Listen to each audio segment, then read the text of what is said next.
istasyon, Candon City Division, tara na!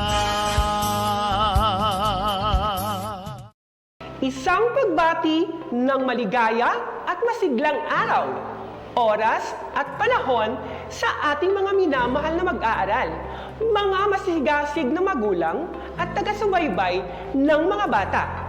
Malugod namin kayong inaanyayahan sa DepEd Candon City Teleskwela, kanlungan ng kaalaman tungo sa kahusayan at kaunlaran. Tara na! Ako si Teacher Dodi, ang inyong guro sa Araling Panlipunan 6 para sa unang episode sa ikalawang markahan. Ang paksang ating tatalakayin ay ang uri ng pamahalaan at patakarang ipinatupad sa panahon ng mga Amerikano sa ating bansa. Handa na ba kayo? Halina't matuto! Sa araling ito, inaasahan na nasusuri ang uri ng pamahalaan at patakarang ipinatupad sa panahon ng Amerikano. Bago tayo magsimula, narito muna ang ilang paalala. Makinig at manood ng mabuti. Intindihin ang sinasabi ng guro.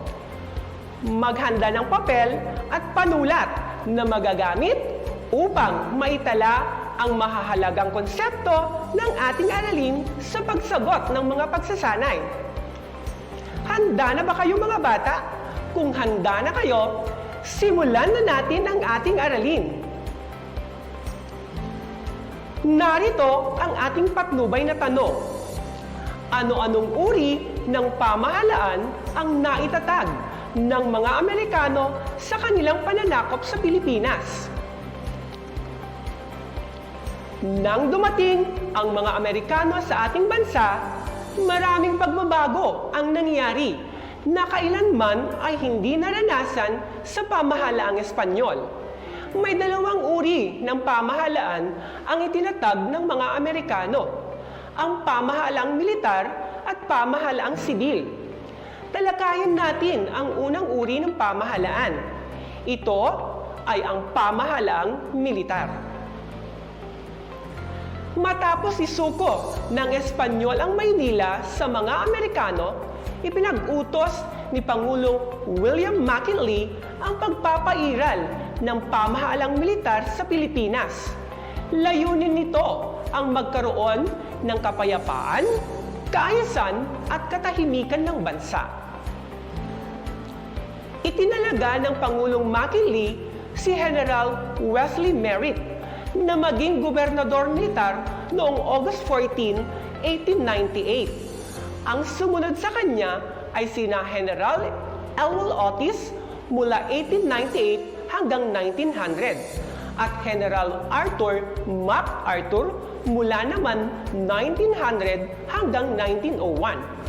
Ang gobernador militar ay may kapangyarihang tagapagpaganap, tagapagbatas at tagapaghukom.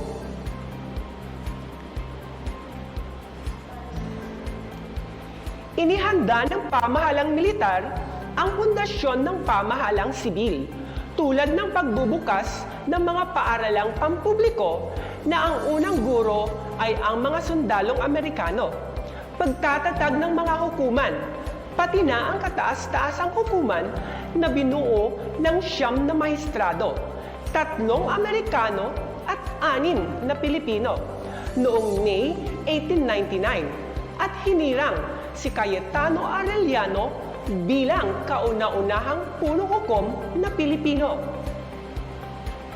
Ano ang patakarang pamahalang militar? Itinuring na kauna-unahang opisyal na patakaran sa Pilipinas ng Estados Unidos ang benevolent assimilation. Ang sumusunod ay kabilang sa simulain ng patakarang benevolent assimilation.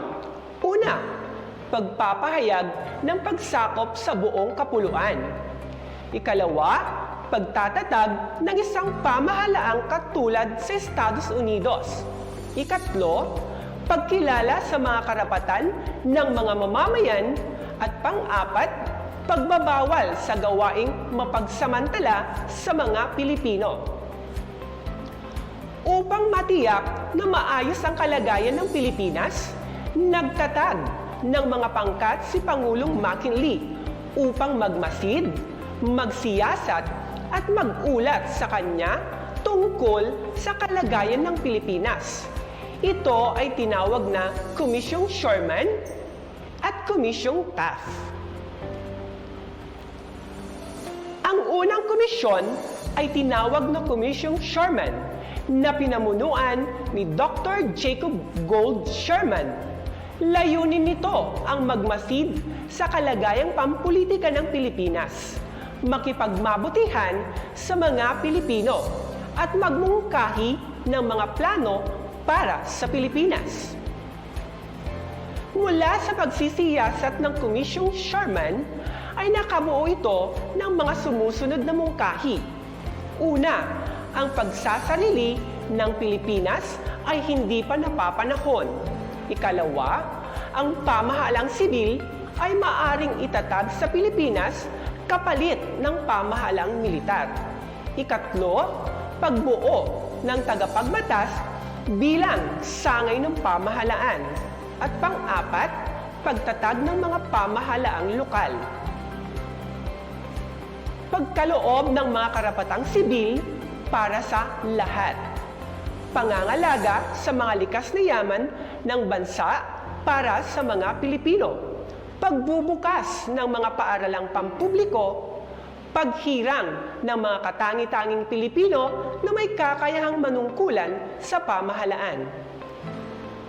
Ang ikalawang komisyon na hinirang ni Pangulong McKinley noong March 16, 1899 ay ang Komisyong Taft.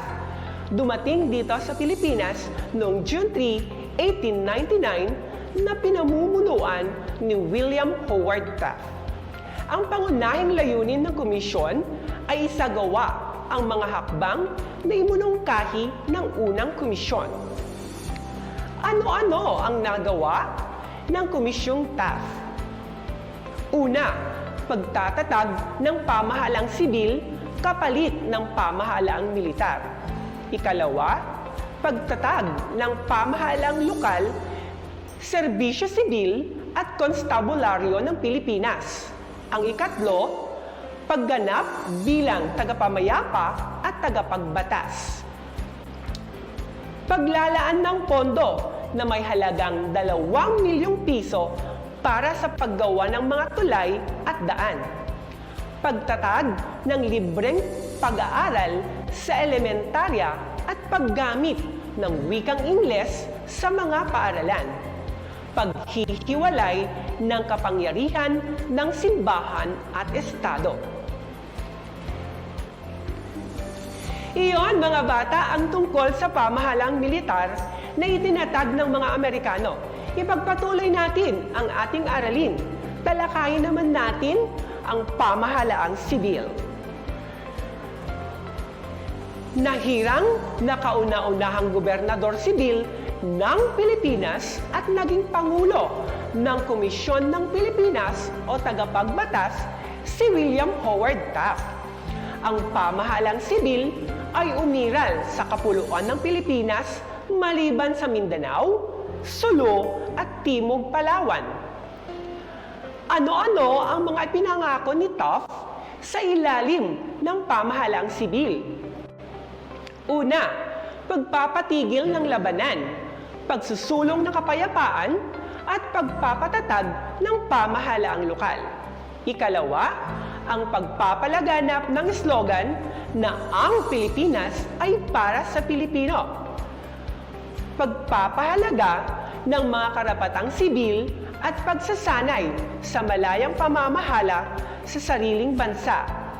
Pagpapaunlad ng edukasyon at sanitasyon sa Pilipinas. Paghihikayat sa mga Amerikano na magnegosyo sa Pilipinas. Maraming mga Pilipino ang nabigyan ng pagkakataon na makapagtrabaho sa pamahalaan tulad nila Cayetano Arellano na ang punong maestrado ng Korte Suprema at naging kagawad ng Komisyong Taft sina Dr. Trinidad H. Pardo de Tavera, Benito Legarda at Jose Ruiz de Lusuriaga. Binigyan ni Taft ng pagkakataon ang mga Pilipino na mapalawak ang pakikilahok sa pamahalaan. Matapos ang panunungkulan ni Taft, sumunod sa kanya sina Luke E. Wright mula 1904 hanggang 1906, Henry C. Ide mula 1906 hanggang 1907, James F. Smith mula 1906 hanggang 1909, at William C. Forbes mula 1909 hanggang 1913. Kagaya ng pamahalang militar, ang pangunahing patakaran ay mapasunod at makuha ang tiwala ng mga Pilipino ay makataong asimilasyon o benevolent assimilation.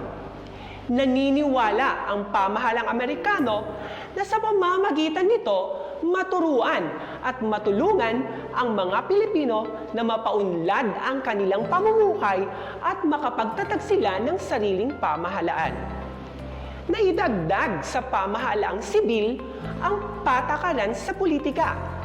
Nahirapan ang mga Amerikano na pamahalaan ang mga Pilipino dahil nahahati sa dalawang pangkat, ang pangkat ng mga maka-Amerikano at ang pangkat na laban sa Amerikano. Ang mga maka-Amerikanong pangkat ay ang Federalista. Ito ay pinamumunuan ni Dr. Trinidad H. Pardo de Tavera. Ang pangkat na laban sa Estados Unidos ay tinawag na Nationalista. Ito ay pinamumunuan ni Cecilio Apostol at Macario Sakay. May patakaran din sa lipunan. Sa umpisa, may mga batas silang pinatupad tulad ng Batas Sedisyon 1901.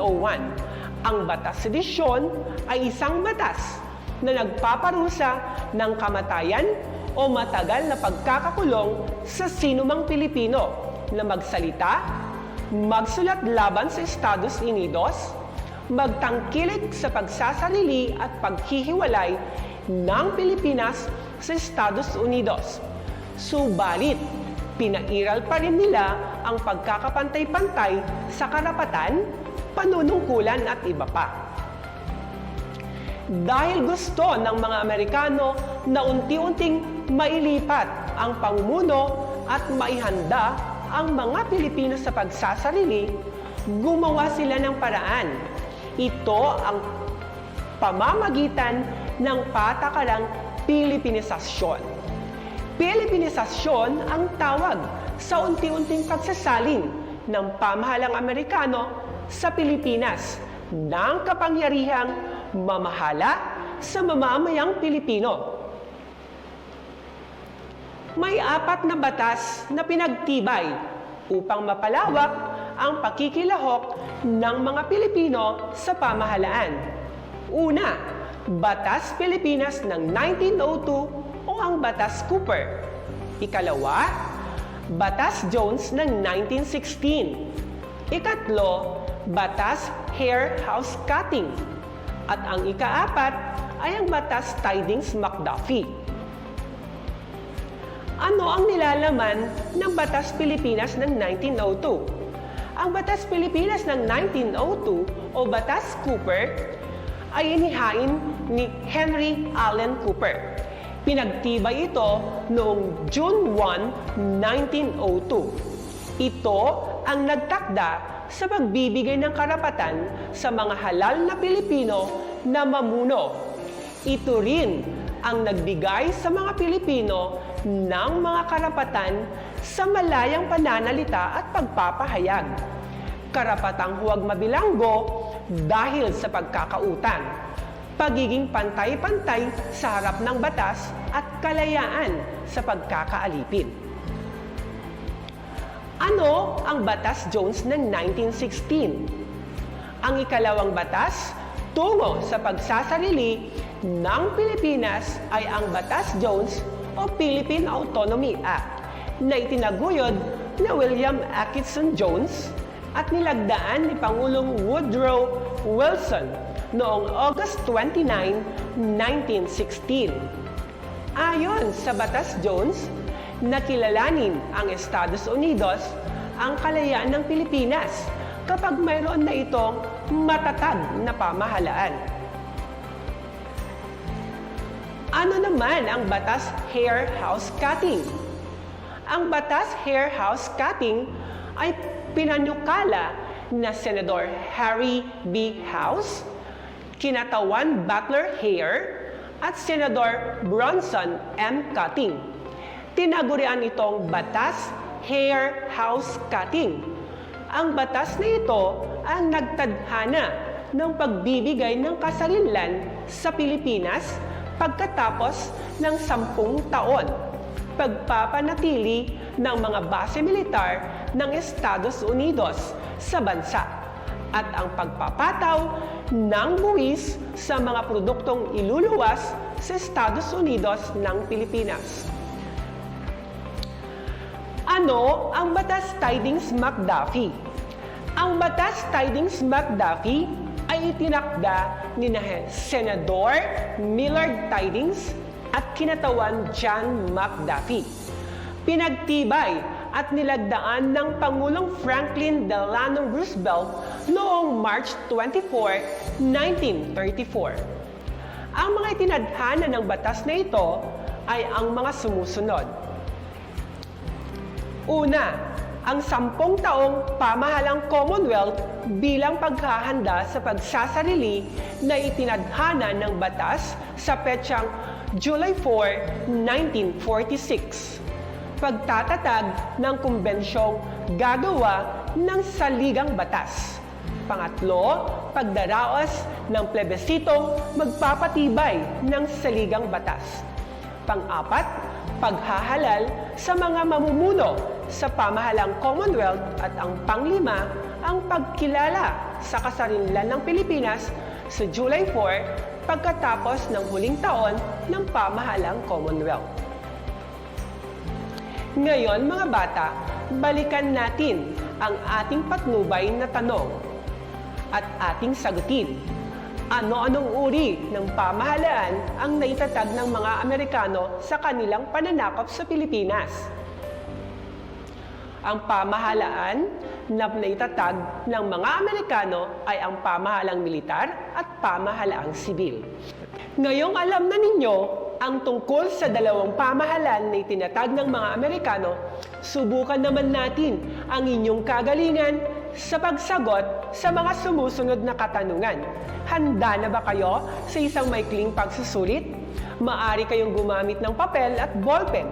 Sa pagsagot, mabibigyan kayo ng 5 segundo upang sagutin ang bawat tanong. Isulat ang titik ng tamang sagot sa sagutang papel. Ang ating unang tanong, anong uri ng pamahalaang itinatag upang mapigilan ang pag-aalsa ng mga Pilipino? A. Pamahalaang militar. B. Pamahalaang merit. C. Pamahalaang Sherman. At D. Pamahalaang demokratiko. At ang inyong oras ay magsisimula na. Ang ating tamang sagot ay titik A. Magaling. Ang ikalawang katanungan, ano ang wikang ginamit sa pagtuturo sa mga paaralan sa panahon ng Amerikano? A. Tagalog. B. Nipongo. C. Espanyol. At D. Ingles. Ang iyong oras ay magsisimula na.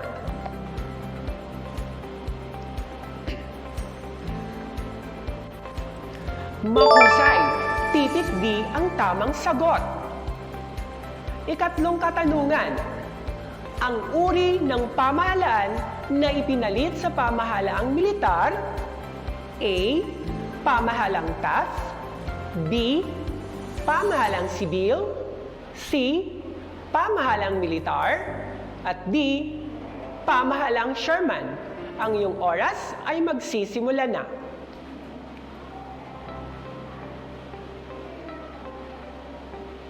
Tama! Titik B ang tamang sagot. Pang-apat, sino ang unang gobernador sibil? A. Henry Allen Cooper. B. Franklin Delano Roosevelt. C. William H. Taft. D. Cayetano Arellano. Ang iyong oras ay magsisimula na.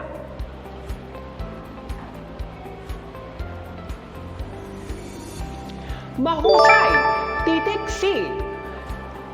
Panglimang katanungan. Ano ang ginamit na paraan ng mga Amerikano upang makuha ang tiwala ng mga Pilipino? A. Makataong asimilasyon. B. Pamahalaang militar. C. Pamahalaang sibil. At D. Asembleya ng Pilipinas. Ang iyong oras ay magsisimula na.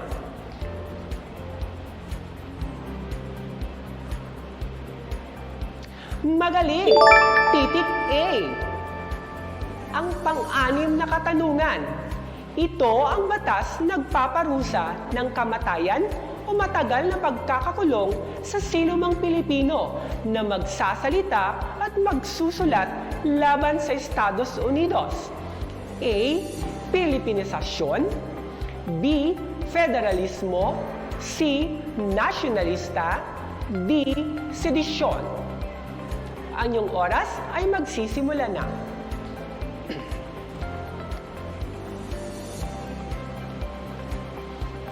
Bravo!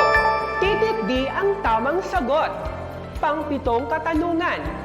Sino ang punong maestrado ng Korte Suprema sa pamahalang sibil? A. Cecilio Apostol. B. Cayetano Arellano. C. Trinidad H. Pardo de Tavera. D. Macario Sakay. Ang inyong oras ay magsisimula na.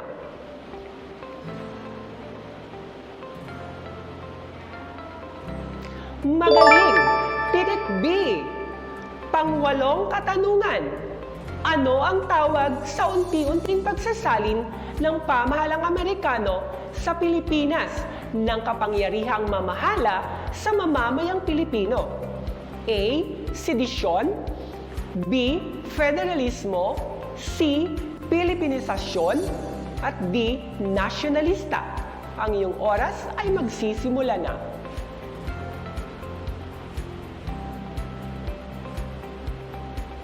Mahusay!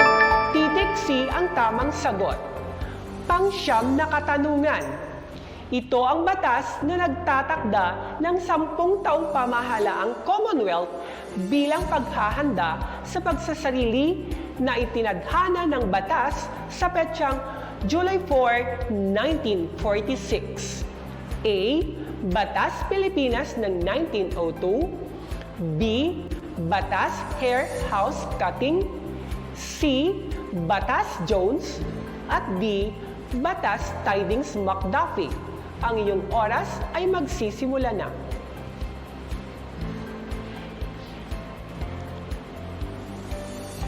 Tama! Titik D. Panghuling katanungan. Ayon sa batas na ito, kilalanin ng Estados Unidos ang kalayaan ng Pilipinas kapag mayroon na itong matatag na pamahalaan. A. Batas Pilipinas ng 1902. B. Batas Hair House Cutting. C. Batas Jones. At D. Batas Tidings McDuffie. Ang inyong oras ay magsisimula na.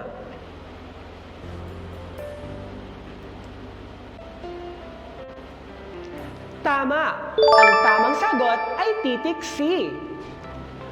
Mga bata, inaasahan ko na marami kayong natutunan sa araling ito tungkol sa uri ng pamahalaan at patakarang ipinatupad sa panahon ng mga Amerikano sa ating bansa. Maraming salamat sa inyong pakikinig at magkikita-kita tayong muli sa susunod na aralin. Muli, ako si Teacher Dodi, nagpapasalamat sa inyong panonood at pakikinig. Hanggang sa muli, paalam!